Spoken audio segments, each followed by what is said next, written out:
So in this video, we're going to look at different types of trade blocs, including customs unions, free trade areas, monetary unions, full economic unions. We're going to look at examples of each as well as define what they actually are. And then finally, we're going to finish with some pros and cons of countries being a part of a trade bloc. So a trade bloc is a regional group of countries with trade agreements, and we're going to go in the order from least integrated to the most integrated.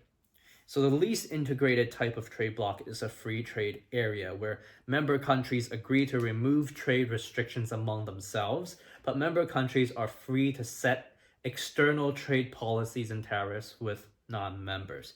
So an example here would be the North American Free Trade Agreement, where USA, Canada, and Mexico, they can freely trade among themselves, but each country can set different policies with other countries. So Canada might have trade tariffs for the UK, but USA might not, and Mexico might not. That's all fair game. The second type of trade bloc is a customs union. And here members agree to remove trade restrictions among themselves, and they agree, though, also to set a common external tariff to non-members. This tariff revenue is often shared, and policies that have to do with trade are coordinated between all members.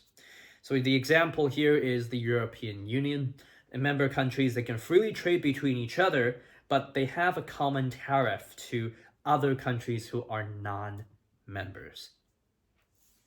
So if we look at who is in the EU, like which countries are in the EU, you got the map in front of you. Now, keep in mind that the EU is a more integrated union than just a regular customs union, because they also adopt the same policies on some labor market and social issues. Some even adopt the same currency, and there's a different name for this. So you might not have known this, but there's a bunch of countries that are a part of the EU, and then even within the EU, there are a bunch of countries, not every country, but there's I think 19 or 20 countries that share the same currency. And so we call that a monetary union. So in a monetary union, members agree to remove trade, capital, and labor restrictions among themselves. And they agree to have the same currency, the same monetary policy, and the same exchange rate policy. And so the example here would be the Eurozone, right? So within the European Union, there's the Eurozone. So 20 out of the 27 members of the EU are a part of the Eurozone, using the same currency, the euro, and following the same monetary and exchange rate policy set by the European Central Bank. So this is what a monetary union is. Now, there's the most integrated one, and it's called the full economic union. And this is where members agree to remove trade, capital, and labor restrictions among themselves.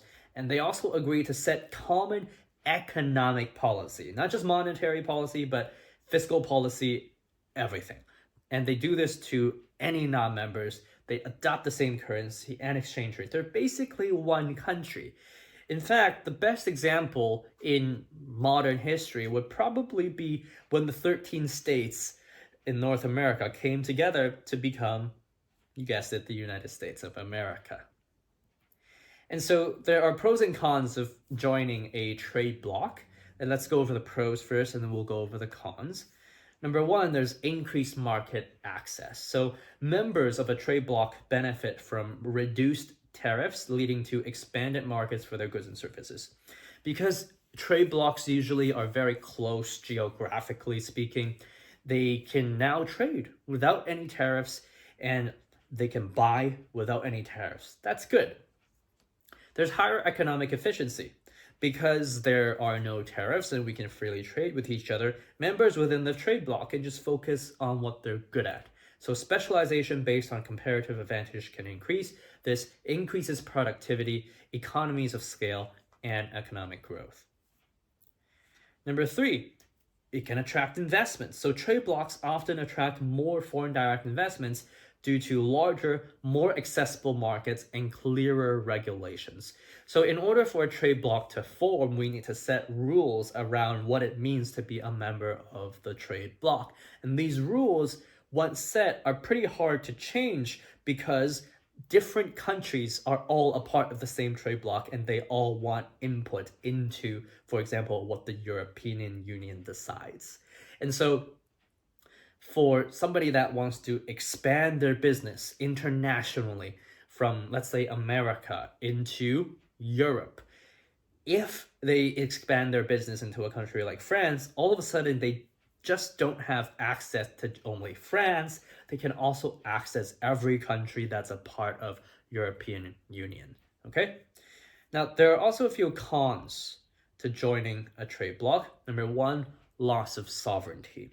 Member countries may have to concede some control over trade policies and regulations. That means if France wants to make their own trade policies, they can't because they're already a part of a European Union that has a blanket policy for every member.